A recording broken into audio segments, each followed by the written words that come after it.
This model has caused chaos in many people's lives. It's been great for some. There have been people who have benefited wonderfully from it. But most people have not. Instead, they suffer this. This is the modern epidemic, and it's as misplaced, and it's as fictitious. This is the plague of ADHD. Now, this is a map of the incidence of ADHD in America, or prescriptions for ADHD. Don't mistake me here. I don't mean to say there is no such thing as attention deficit disorder. I'm not qualified to say if there is such a thing. I know that a great majority of psychologists and pediatricians think there is such a thing. But it's still a matter of debate. What I do know for a fact is it's not an epidemic. These kids are being medicated as routinely as we had our tonsils taken out. And on the same whimsical basis, and for the same reason, medical fashion. Our children are living in the most intensely stimulating period in the history of the earth.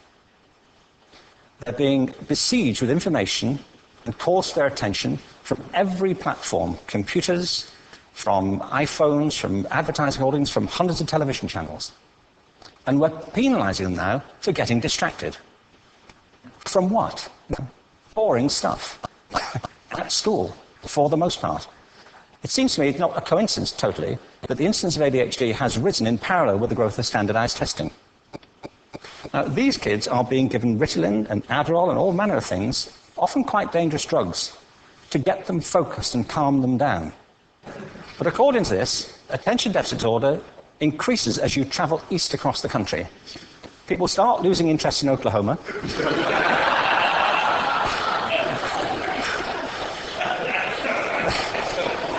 They can hardly think straight in Arkansas. And by the time they get to Washington, they've lost it completely.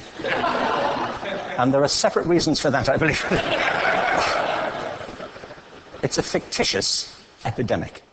If you think of it, the arts, and I don't say this exclusively of the arts, I think it's also true of science and of maths, but I say about the arts particularly because they are the victims of this mentality currently, particularly. The arts especially address the idea of aesthetic experience. An aesthetic experience is one in which your senses are operating at their peak, when you're present in the current moment, when you're resonating with the excitement of this thing that you're experiencing, when you are fully alive. An anesthetic is when you shut your senses off and deaden yourself to what's happening. And a lot of these drugs are that. We're getting our children through education by anesthetizing them. And I think we should be doing the exact opposite. We shouldn't be putting them asleep. We should be waking them up to what they have inside of themselves. But the model we have is this. I believe we have a system of education that is modeled on the interests of industrialism and in the image of it. I'll give you a couple of examples.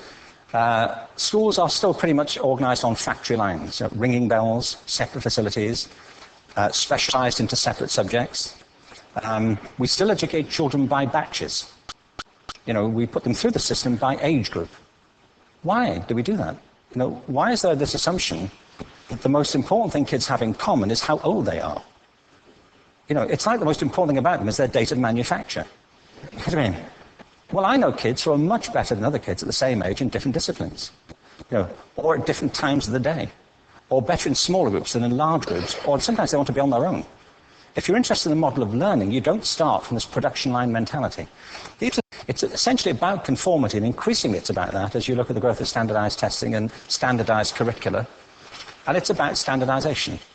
I believe we've got to go in the exact opposite direction. That's what I mean about changing the paradigm. There was a great study done recently